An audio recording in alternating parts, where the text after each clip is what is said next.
We should tell you, we got to wear jeans and blue shirts. Yeah. Is your family been up to see you? Not as yet. It's a rather expensive trip. Yeah. And Aspen, it's an expensive place to stay. Your mom's still up in Washington? Yeah, we started. Pardon? We plan to have her. I plan to have her down here sometime in June.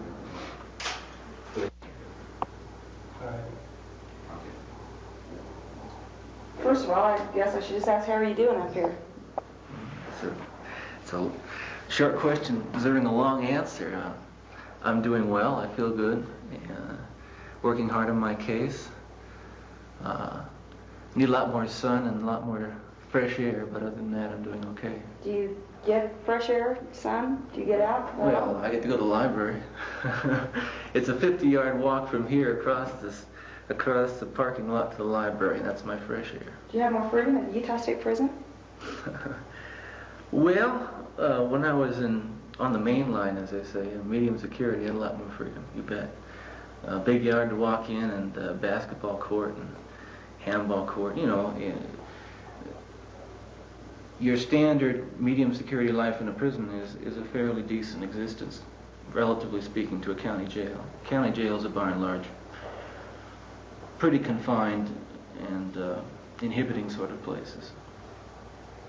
Why did you decide to defend yourself?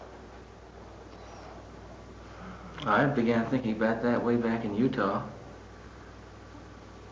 I had a year to study criminal law in action, and I have a lot of I'm a very biased person, and I have a lot of strong opinions about how things should be done.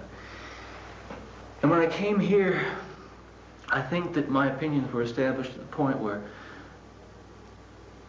the method that my attorneys wished to impose here and my own did not agree, and we couldn't coexist. And theirs were right for them, and mine are going to be right for me. I have the greatest amount of confidence that, at least in the preparation stage, that my ideas will work. And believe me, I'm not standing here alone. I'm just called to half a dozen attorney friends of mine today. Every day I get input. Every day I ask questions. But the reason I went on my own is because I just felt it was time. I felt it was right. I wanted to get involved. I wanted to become a part of my defense because I am such a part of it. I mean, I obviously I'm going to bear the consequences, so why not bear the responsibility of seeking my own acquittal and sustaining my own innocence. Ted, when you left Salt Lake, when you were extradited, you issued a statement saying you feel that everything will turn out all right, that you are innocent. Do you still feel that? Yeah, more than ever. Of course, you can't help but become an advocate for yourself when you're so involved in the case. And being a good defense attorney, and I'm not pretending I'm an attorney, but putting yourself in a position of being your own counsel, it's that positive psychology. You're going to do it. You're going to do it because you're right. You're going to do it because the person you're representing is innocent. It just happens to be, in this case, I've got a lot at stake, and the person I'm representing is myself, and I'm working all the harder. Yeah, I feel good about it, and yes, I feel that I'm right, and yes, I feel I'm going to make it. No doubt in my mind. There's always one thing that amazed me. As you know, I covered your trial, and I was there every day. When the judge found you guilty of second-degree kidnapping, you never showed any emotion. Yeah. For somebody who believes he is so innocent, why was there no emotion? My attorney, John O'Connell in Salt Lake, and I've always mused over just how I should behave. What's the right way for Ted Bundy to behave and make sure that people get the right impression? And I just behaved the way I felt was right. Okay, let me take the day of March 1st, 1976, the day that the judge rendered his verdict in my case first. I didn't show any emotion because, you know, what am I supposed to do? Am I going to jump up on the table? Am I going to scream? That's what I felt like doing. I heard my mother crying. It's an emotional time. I don't even like to think of that day. But I wasn't going to give these people who went out and built a case around a non-existent eyewitness, an eyewitness identification that was built by the police. I wasn't going to give them the satisfaction of seeing me break down. And sure I'm mad. I'm showing emotion right now because inside I'm mad. But I've kept it together because there's no point in destroying myself. I have got to keep myself together. I have got to stay calm. I've got to keep my presence of mind, because as long as I do that, I'm going to beat these people. And that's the way I feel. I showed no emotion. I felt emotion, believe me. Now, the irony comes here. When Carol DaRonch, the kidnapping victim from Utah, came to testify in this preliminary hearing here, I was beside myself with rage. She is turning into a professional witness as far as I'm concerned. She is a prosecution witness. And when I heard her go through that routine that I had heard 3 times before, I had restrained myself every time. I couldn't do it this time. And I told my attorney, I said, I'm going to get up. And I got up and I pointed at the judge and I pointed at her and I said, she's lying. She's lied 3 times before and she's lying now. And I felt it. And he pulled me down and he says, listen, he says, you can't do that. And I said, okay, but I had to do it for once. For once I had to do it. And do you know something? People say Ted Bundy didn't show any emotion. There must be something in that. I showed emotion. You know what people said? See, he really can get violent and angry. There's no right way for me to act. I act, and I don't care what people think about how I act. I act according to the way I think is right and best for me at the time. And I'm not going to try to please people or impress people, because quite frankly, the amount of bias and prejudice that surrounds me as a media image, I can't begin to tear down. Not with this interview or 100 interviews. Ted, do you believe, I'm a person from the media, other people here, do you believe that we created you, that it's our fault, that we created this image of the mass murder? Is that what you're saying to us? Well, I think in the course of doing your job, you did. Not in a malign way, not in a personal vendetta against me, but in the course of publishing the material and broadcasting the material coming out of the Salt Lake County Sheriff's Office or the Salt Lake County Prosecutor's Office, you began to plant the seed in people's minds. Now, that may be your constitutional right and duty, as well as, you know, your livelihood. But I think in the process, you did create a media image of me that's far beyond, you know, the reality of me. As John O'Connell called the Bundy Monster? That's what he called it. I suggested to John we ought to get Mattel to make little dolls that walk and say, I'm the Bundy Monster. Ted, let me ask you this. You totally believe you're innocent. Mm-hmm. I'm not questioning that. My question to you is, how did it come to be that Ted Bundy could be involved in some of these things and has now been charged, convicted once, is now facing first-degree murder charges, and as you know, is being suspected in other murders? How did Ted Bundy come out? Where did he come from? That's a very long story, and I really can't. If I knew the answers to that question, I wouldn't be sitting here right now. I'd be back in Salt Lake with a new trial, and one day I'll have those answers, and one day I'll have a new trial. Okay, but I don't know why. Okay, I can't begin to understand why. I know that there's a lot of police ego on the line. I know that a lot of men in the Detectives Division in Salt Lake County Sheriff's Office jobs are on the line. I know that it's a long time ago it ceased to be an issue as whether or not I was innocent or guilty. The issue is now is, can we pin it on him? Can we follow through and maintain our reputation as law enforcement officers? And I'll tell you, as long as they attempt to keep their heads in the sand about me, there's going to be people turning up in canyons, and there are going to be people being shot in Salt Lake City because the police there aren't willing to accept what I think they know, and they know that I didn't do these things. And, okay, then how do you exist every day? How do you keep your sanity? Well, Or are you keeping your sanity? You're a young man, you're intelligent, obviously. How do you stay in that little cell and stay sane? They gave me a year's training course in that, from March 1st of '76 until I was extradited to Colorado. I was locked up. I had a lot of time to work on being locked up. It wasn't easy at first, but now it's easy. I mean, they made me hard inside, and I can spend time in there. I don't like it. I'll never like it, and I'll never accept it. But I can deal with it because I know how to, let's say... Have you trained your mind? Train the mind. That's the word I was going to use. It's not exactly training your mind. It's just creating your own environment in here. Okay? And not looking at the ceiling, not looking at the wall, and not thinking about the outside, and not anguishing over the fact that you've lost your freedom. But simply in here, simply knowing that some free because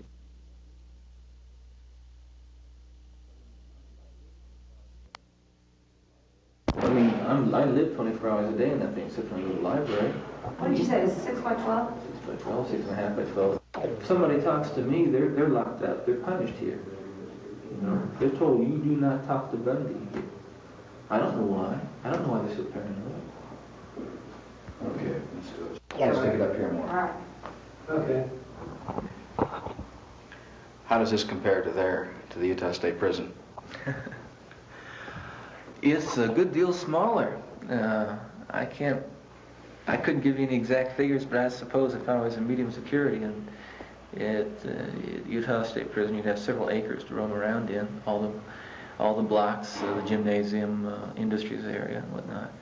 Even in maximum security, we got to go outside, go to the weight room. What time do you get up? 6:30. Exercise? I walk about 2 miles a day. Inside? 880 laps. I haven't been following your case that closely, but you'll have to agree you're the target of a great deal of mystery, and you said earlier macabre interest. Mm-hmm. Why? I mean, you'll have to admit there's a hell of a lot of circumstantial evidence, at least circumstantial, it seems to somebody who has simply read newspapers and articles. No, I won't admit that.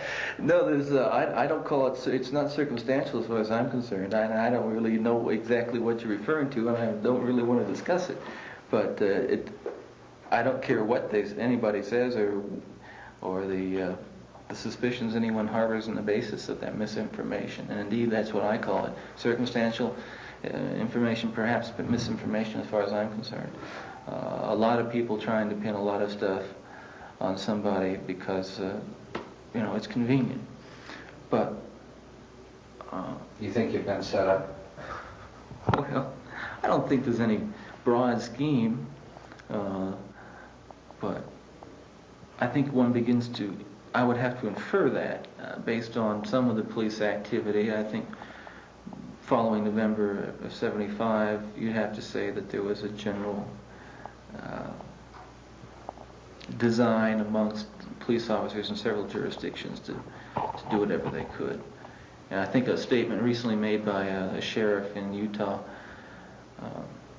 County, I believe, he said that he walked out in some of those meetings because it was just clear that they had one thing on their mind, and they were going to do anything to prove it. And I think this trial will show exactly what they've done. I'm not going to sit here and say people have perjured themselves, but I think that'll come out. Are you angry? Sure, I get angry. Very, very angry and indignant. I don't like being locked up for something I didn't do, and I don't like my liberty taken away, and I don't like being treated like an animal, and I don't like people walking around and ogling me like I'm some sort of weirdo, because I'm not. I'm perfectly happy with the person I am, and I've always been. There's I don't pay my telephone bills on time, and I don't write my mother as many letters as I should. There are all kinds of things I can improve about myself, but a weirdo knows I feel good about myself. I'm happy with myself. You don't change. You stay Ted Bundy 24 hours a day.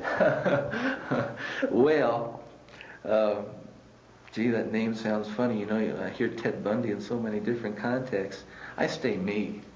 Okay. I've matured in the past year.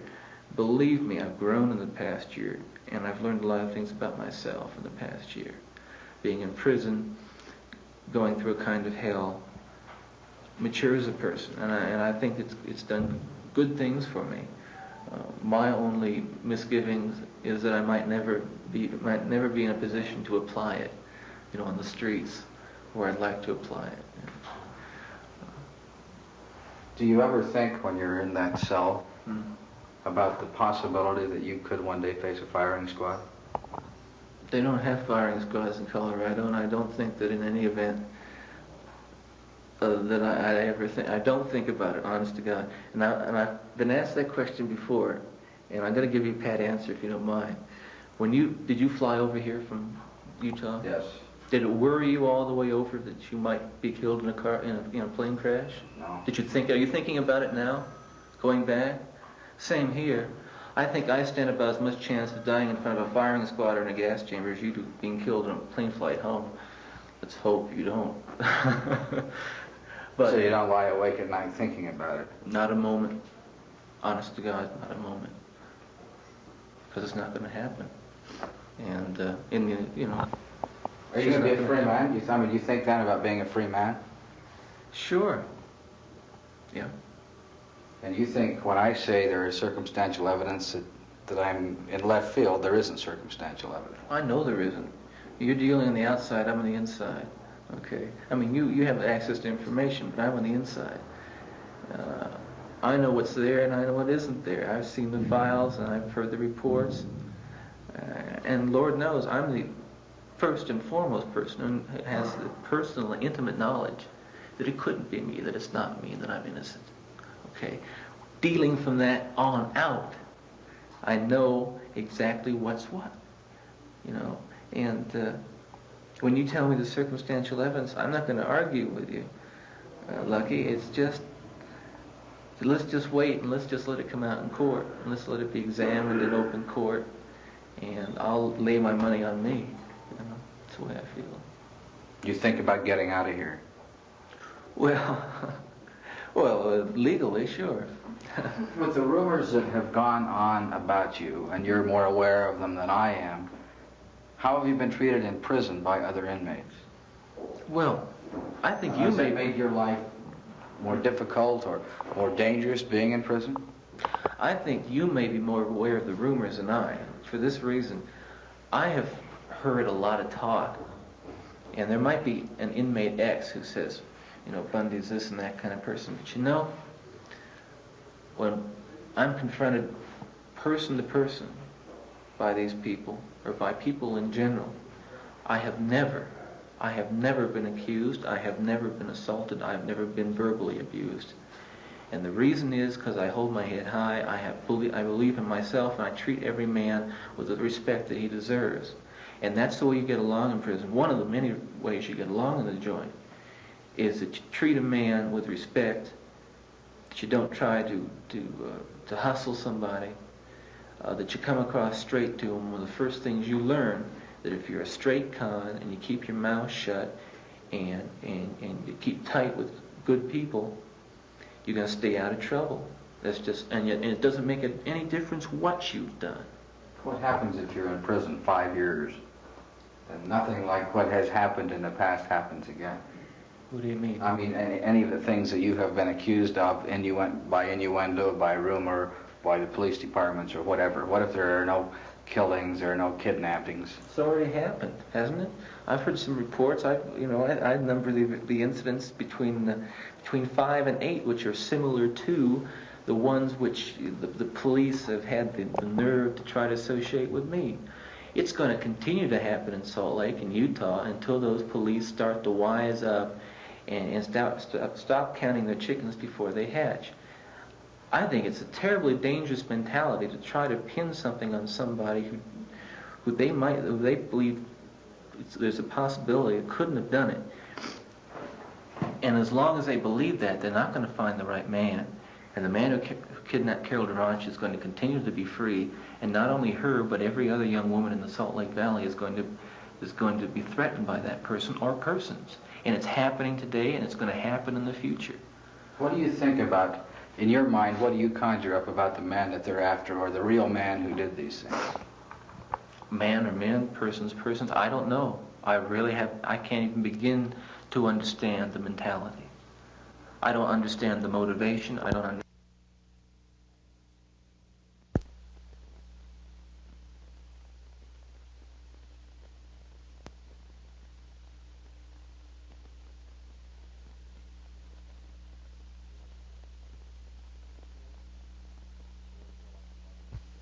Okay. Do you ever feel like you'd like to escape? Let me preface any answer to that remark by giving my feeling about jails. Somebody asked me, that question's been asked me before, I mean, would you want to escape if you were planning to escape? And if my attorney was here, he'd say, I object, Your Honor. Mr. Bundy is being asked a question, and an attempt is being made to ask Mr. Bundy to incriminate himself. But let me try to get my way out of that one. The Utah State Prison, as you know, is surrounded by several barbed wire fences and has many, many guards and towers, and they've got dogs that run around there, and they've got bars in the cells, and they've got count procedures. And what do you think that's all for? That's to keep the men in there. Now, does anyone think that if they took those fences down and took those dogs away and those guns away, all those guys would stay? Sure they'd go. The very reason for prison, the very assumption of all those bars and all that barbed wire is that if it's not there, those guys are going to leave. And I swear to God, every man in that prison at one time or another thinks about going, wishes he wasn't there, and wishes he could fly over those fences. I've dreamed about flying over those fences. I've dreamed about climbing over those fences and tunneling under those fences. With every other man in there, I've dreamed about being free. Because I don't like my liberty being taken away, and no man does. Some men in the Utah State Prison become institutionalized because they've been so brutalized over the years they don't want to think about the outside. But most every man, when he first goes in there, dreams and thinks and conjures up all kinds of ideas of freedom. But the real difference, the real measure of a man in prison, as far as escape goes, is the difference between hitting that fence and not hitting that fence. Between getting shot at and not getting shot at, and having the guts to do it and not having the guts to do it. You might be able to open those gates at the Utah State Prison, and 80% of the guys wouldn't leave. They'd be afraid to get back out into society. They'd be afraid of being shot or getting another beef put on them, okay? But some would. All I'm saying is, I'm no fool. I don't like being locked up, and I don't think any man does. You talk about getting out. Do you ever worry about what some of the parents of some of these women who think you are guilty, that they might come after you? I don't worry about it. There are crazy people anywhere. I've been told that the parents of these girls are fairly decent people. I don't know, and I really feel for them because apparently they've suffered an incredible tragedy in their lives. The loss of a loved one is probably the most extreme kind of loss you can suffer in this life. And I feel as much for them as anybody can, not having gone through that myself. But as far as worrying about that, hey, if someone's crazy enough and nutty enough to do something like that, I can't stop them. There's nothing I can do. You are not guilty. I'm not guilty. Does that include the time I stole a comic book when I was 5 years old? I'm not guilty of the charges which have been filed against me. And the allegations? And the allegations. And the rumors and the I don't know all of what you're speaking about, Lucky. It's too broad and I can't get into it in any detail. But I'm satisfied with my blanket statement that I'm innocent. No man is truly innocent. I mean, we all have transgressed in some way in our lives. And as I say, I've been impolite, and there are things I regret having done in my life. But nothing like the things I think that you're referring to. Have you ever physically harmed anyone? Ever physically harmed anyone? No. No. You know, again, not in the context I think that you're speaking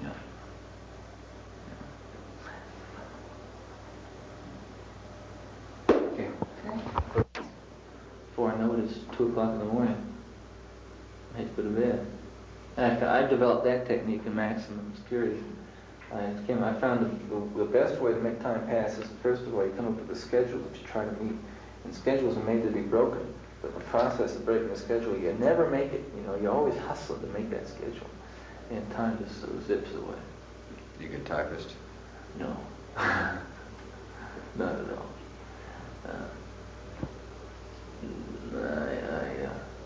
They wouldn't give me any correction fluid, so I thought of these little papers that I put in there. Okay, Real let me nice. ask just a question here now, okay? Just a couple questions I've already asked you. You don't have to answer them. Yeah. You'll have to admit that there is at least a lot of circumstantial evidence. Do you ever feel like you're going insane? What's more? I didn't ask that one anyway. What's mine? Speaking about getting out of prison, do you worry about what some of the parents of some of these girls you've been accused of kidnapping or killing might do to you? Do you ever think about the possibility of facing a firing squad? I can't think of yours. Built in 1887, used to be down here. It's I can't begin to describe it. It's dark and damp and drafty. Aside from that, it's just a bad trip. So you were glad to come down, you were more glad to come down here? 6 of one, a half dozen of the other, you know. Down there I could talk to prisoners. We had free meals circulated around. My cell wasn't locked. Okay. It wasn't locked? I was out with everybody 24 hours a day. Nothing ever happened. Till they brought Claudine down. Well, you know, she came in.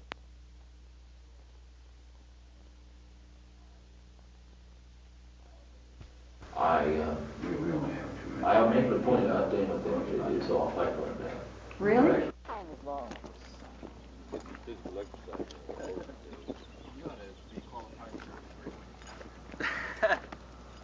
Yeah, for sure.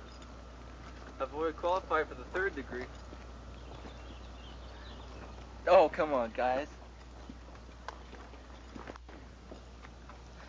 Yeah, I know more about... my class is graduating in about a month. In law school? I'll bet you I know more about law than any of them. How does it make you feel when they're graduating? That pisses me off. Now that does piss me off. Goodbye. Thank you. Chad, take care. Okay, later.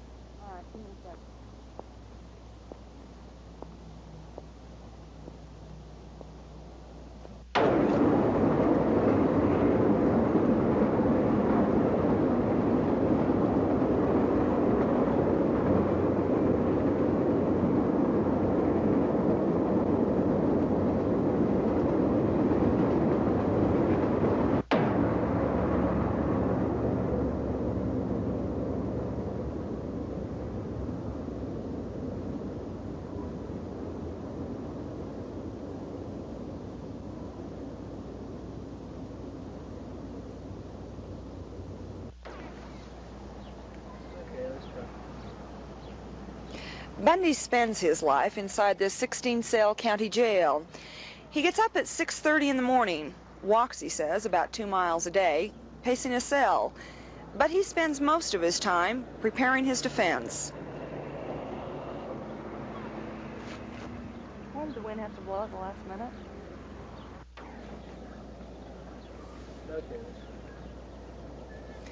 Bundy spends his life inside this 16-cell county jail.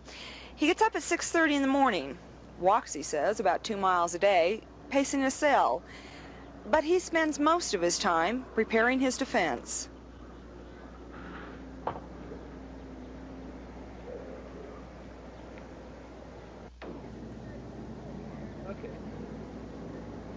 Bundy spends his life inside this 16-cell county jail. He gets up at 6:30 in the morning, walks, he says, about 2 miles a day, pacing a cell. But he spends most of his time preparing his defense.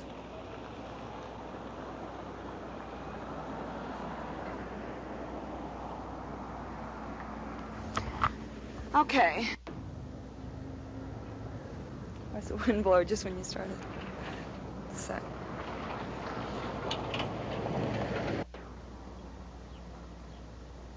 Bundy refused to discuss any of the specific charges or allegations against him. He says he doesn't think about being convicted or executed. He thinks about being exonerated. His first-degree murder trial will most likely begin next fall. Barbara Grossman, Newswatch 2, Glenwood Springs, Colorado.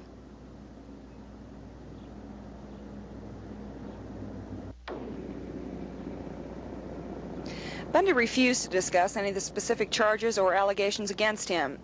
He says he doesn't think about being convicted or executed. He thinks about being exonerated. Ted Bundy's first-degree murder trial will probably begin sometime next fall. Barbara Grossman, Newswatch 2, Glenwood Springs, Colorado.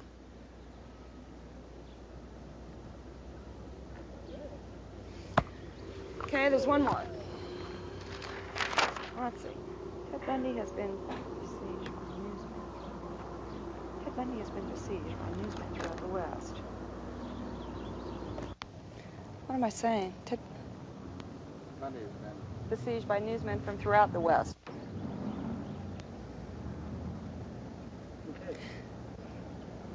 Ted Bundy has been besieged by newsmen from throughout the West.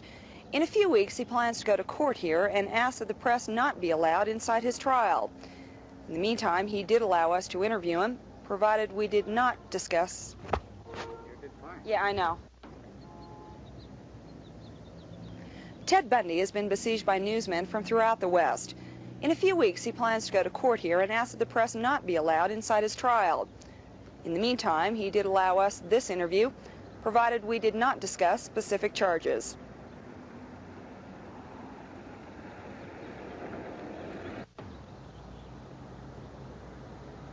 Ted Bundy has been besieged by newsmen from throughout the West. In a few weeks, he plans to go to court here and ask that the press not be allowed inside his trial. But he did allow us to interview him. Oh, keep going. Tell me he did allow. Okay. You on? Ted Bundy has been besieged by newsmen from throughout the West. In a few weeks, he plans to go to court here and ask that the press not be allowed inside his trial. In the meantime, he did allow us this interview, provided we did not discuss specific charges. Ted Bundy has been besieged by newsmen from throughout the West. In a few weeks, he will go to court here and ask that the press not be allowed inside his trial. In the meantime, he did allow us this interview, provided we did not discuss specific charges. Okay. Budge, can I ask one thing? Is the light dead on the other ones that we should maybe just shoot?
Go, Wilson. Sorry, I'll swing back around.